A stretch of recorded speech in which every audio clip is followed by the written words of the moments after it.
अस्सलाम वालेकुम नाज़रीन, प्रोग्राम दो टोक के साथ मैं हूं आपकी होस्ट शुमाइला नवाज। नाज़रीन, मुल्क को दरपेश सियासी चैलेंजेस ही नहीं है बल्कि मुआशी चैलेंजेस का भी मुल्क शिकार है और सियासी और मुआशी इस्तेहकाम के लिए बहुत ज़रूरी है कि फ्री एंड फेयर वक्त पर इंतखाबात किए जाएँ ताकि माजी की गलतियों को दोहराने के बजाय उससे सबक सीखा जाए और उससे फ़ायदा उठाया जाए। यही वक्त का तकाजा है। चेयरमैन पीपल्स पार्टी ने तो साफ कह दिया है कि इलेक्शन 2024 सिर्फ शेर और तीर के दरमियान है और इसमें भी शेर जो है वो शिकार हो जाएगा तीर का। जबकि बानी पीटीआई ने बड़ा मुतालबा कर दिया है। उन्होंने कहा है कि नवाज शरीफ साहब का नाम जो है वो ईसीएल में डाल दें क्योंकि वो हार के बाद लंदन कहीं फरार ना हो जाए। पीटीआई का प्लान सी क्या है, कैसे सरप्राइज देगी? प्लान ए और बी तो नाकाम हो गया, अब सी में क्या रखा है? क्योंकि आज़ाद उम्मीदवारों पे कैसे गारंटी दे सकते हैं कि आज़ाद उम्मीदवार पीटीआई का साथ देंगे बाद में जब उनकी अहमियत बहुत ज़्यादा हो जाएगी जीत के बाद? क्या बल्ले की गैर मौजूदगी सादा अक्सरियत की ज़मानत दे सकती है? इस पर भी ज़रूर बात करेंगे। क्या सोशल मीडिया स्पेस भी पीटीआई के लिए तंग हो रही है? क्या नून लीग पंजाब में सादा अक्सरियत हासिल कर सकेगी और हुकूमत बनाने की पोजीशन रखती है? मियां नवाज शरीफ की खामोशी क्या गुल खिलाएगी? क्योंकि सबके बयानात आ रहे हैं, मुख्तलिफ सियासी रहनुमा जो है वो जल्द से जुलूस करें, लेकिन मियां साहब जो हैं वो बिल्कुल खामोश हैं, किसी का कोई जवाब नहीं दे रहे। क्या वो कहेंगे, कब से स्टार्ट लेंगे वो? इस पर भी बात करेंगे। मेरे साथ जो गेस्ट मौजूद हैं स्टूडियोज़ में, मैं उनका आपको तारुफ करवा दूं। सलीम सिचवानी साहब मौजूद हैं, पाकिस्तान तहरीक इंसाफ से इनका ताल्लुक है, किसी तारुफ के मोहताज नहीं है, हमेशा हमारे प्रोग्राम में सलीम सिचवानी साहब, पहले आपसे बात करना चाहूँगी। पीटीआई का बड़ा मुतालबा कर दिया, बानी पीटीआई ने बड़ा मुतालबा कर दिया। वो कहते हैं सबसे पहले तो नवाज शरीफ का जो नाम है वो ईसीएल में डाल दें ताकि वो कहीं हार के बाद बाहर ना निकल जाए, लंदन ना चले जाएं, जैसा कि गुज़िश्ता एक्सपीरियंस है। तो इतने कॉन्फिडेंट, जबकि यहाँ पर तो सूरत हाल ऐसी नज़र नहीं आ रही और आपको शिकायत भी है कि लेवल प्लेइंग फील्ड भी नहीं मिल रही है, फिर ये ऐसा कॉन्फिडेंस बड़ा कमाल का। जी बिल्कुल, ये 100% पंजाब के अंदर इस वक्त मुस्लिम लीग की वही हालत है जो 18 में पीपल्स पार्टी की थी। अच्छा, 13 और 18 में जो पीपल्स पार्टी की पोजीशन थी वही पोजीशन अब पंजाब के अंदर में मुस्लिम लीग की है। और उसमें कोई शक नहीं है कि मुस्लिम लीग के जो लीडर हैं वो जुल पाकिस्तान मुझ कमाई के उसूल पे चलते हुए हैं। जब भी हुकूमत मिलती है तो पाकिस्तान में आते हैं, वहाँ से लूट मार करते हैं और बैरून मुल्क चले जाते हैं। और उनको हैरत की बात ये होती है कि उनको दीगर अदालतें भी रिलीफ दे रही होती है, अदालतें भी उनको बाहर भेज होती है और मुजरिम को बाहर भेजने का दुनिया में ये एक वाहिद रिकॉर्ड है, जो वाहिद फर्द है दुनिया का जिसके एक मुजरिम साबित होने के बाद उसको मुल्क से बाहर इलाज के लिए गया हो। 3 बार वजीर आजम बनने वाले के पास एक हॉस्टल नहीं है इस मुल्क के अंदर में। एहसास हमदर्दी में नहीं आएगा।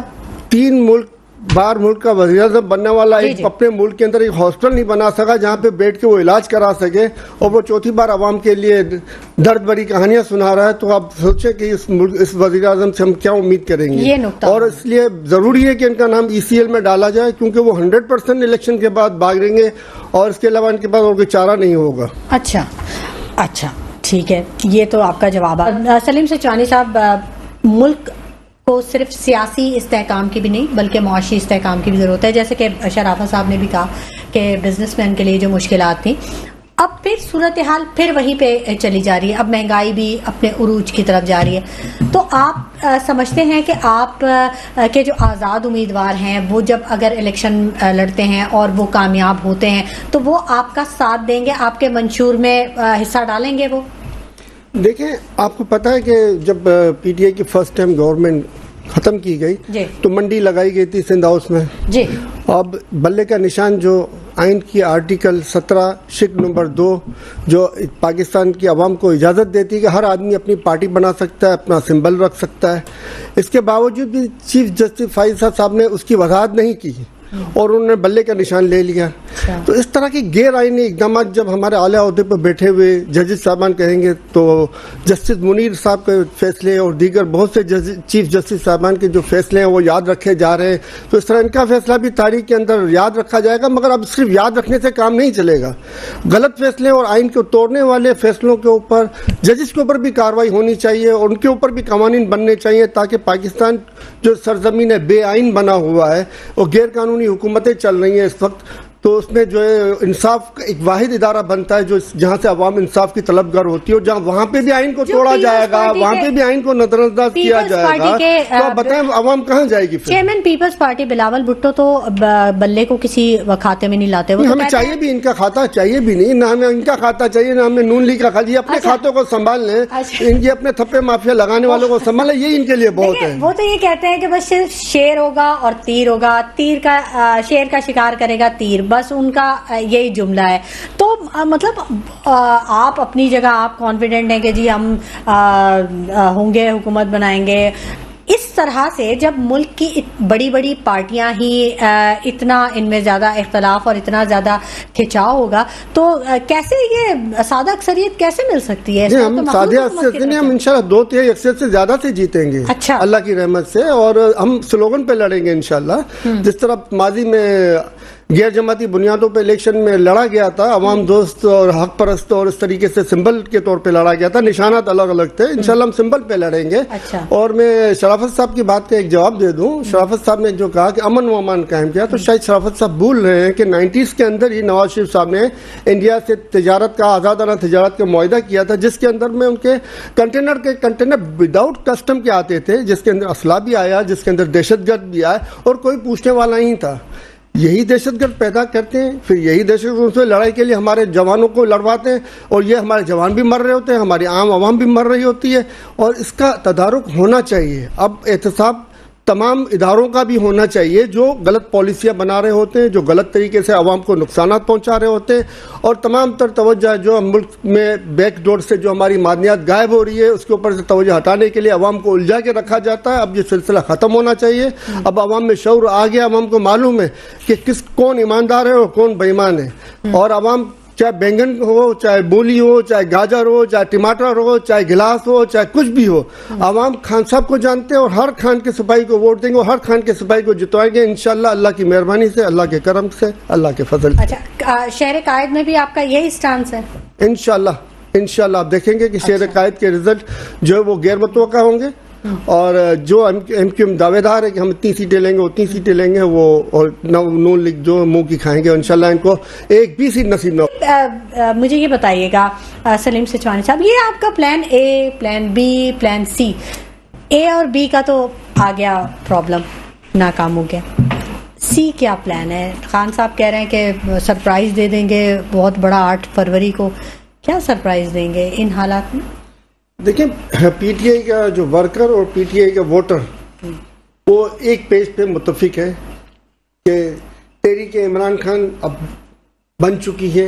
अच्छा, 8 फरवरी का इलेक्शन, ठीक है। अब ये 8 फरवरी के इलेक्शन में तहरीक इमरान खान जो है वो मिल के अवाम के साथ मिल के वो अब खान साहब को जितवाएगी और इंशाल्लाह भारी अक्सरियत से जितवाएगी। और ये जो बात करें 2018 की, तो ये 2013 का इलेक्शन भी हारे हुए थे। 2013 के इलेक्शन में लियाड़ी से नून लीग 2013 के कराची के अंदर बैठे हुए हम, और कराची की बात करते हैं जिसका हमें ज्यादा बेहतर तौर पे पता है। लियाड़ी से पीपल्स पार्टी इलेक्शन हारी हुई थी और 9-0 से एमक्यूएम इलेक्शन हारी हुई थी, मगर वही धुंधली दांस और से जीते ये लोग। और बाद में इमरान खान साहब ने एस्टेब्लिशमेंट को राजी किया कि भाई आप अननेसेसरी जो सपोर्ट कर रहे हैं नून लीग की उसको बंद करें और हमें ईमानदारी से जीते थे। 2018 के इलेक्शन में इसके बावजूद भी 35 पंक्चर लगाए गए, 35 सीटों से पीटीआई को महरूम किया गया, और फिर इल्जाम बीपीटी पे लगा दिया गया कि भाई वो सपोर्ट से नहीं आए थे वो किसी की, बल्कि किसी ने इनकी सीटों में पंक्चर लगाए थे और उनकी सीटें छीनी थी। मगर इसके बावजूद भी अल्लाह की रहमत से जो है वो थोड़ा बहुत न्यूट्रल लेने की वजह से जो पीटीआई जीत गई इलेक्शन, और इस बार जो है वो मजीद बेहतर सपोर्ट है, इसलिए घबराए हुए हैं। कभी उम्मीदवारों को परेशान करते हैं, कभी निशान के ऊपर पीछे पड़ते हैं। अब बताएं, शहबाज शरीफ साहब इलेक्शन सिंबल के खिलाफ बात कर रहे हैं, नवाज शरीफ साहब इलेक्शन सिंबल के खिलाफ बात कर रहे हैं, क्योंकि ये गैर जमहूरी बातें हैं, गैर आईनी बातें हैं, तो ये गैर आईनी लोग ही कर सकते हैं कि वो सिंबल के खिलाफ बात करें कि सिंबल। अब आइन की शिक 17 आइन के आर्टिकल 17 और शिक 2 में वाज़े तौर पर लिखा हुआ है, मैंने आपको पहले भी बताया। तो इस हिसाब से अगर आप देखें तो जस्टिस फाइज साहब भी जवाब दें पाकिस्तानी कौम को, और शहबाज शरीफ और नवाज शरीफ भी जवाब दें पाकिस्तानी कौम के, वो आइन की खिलाफ वर्जी कैसे बात कर रहे हैं।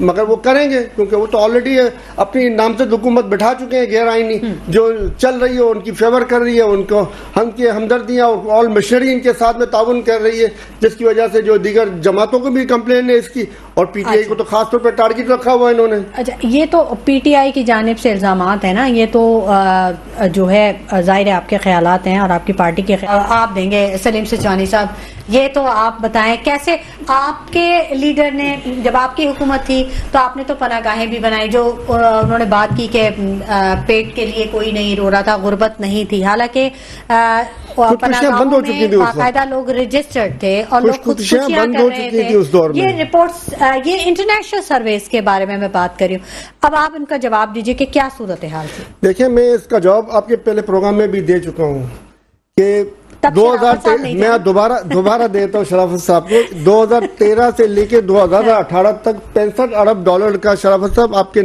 वजीर आजम नवाज शरीफ साहब ने, आपके वजीर आजम पाकिस्तान के नहीं, आपके वजीर आजम नवाज शरीफ साहब ने कर्जे लिए। 16 अरब डॉलर फी पे के आए थे। इसके अलावा ऑयल की कम तरीन सतह पे उस वक्त ऑयल मौजूद था, 25 से 30 अरब का 25 से 30 डॉलर पर बैरल मौजूद था उस वक्त, जिसकी वजह से तकरीबन 15 से 20 अरब डॉलर ऑयल की मद में बच रहे थे। इन तमाम तकरीबन 115 अरब डॉलर से लेकर 120 अरब डॉलर इन्होंने 2013 से लेकर 2018 में खर्च किए और जाने के टाइम पे 9 अरब डॉलर खजाने के अंदर छोड़ के गए थे और जिसके अगले माह में 6 अरब डॉलर की किस्तें जमा करी थी।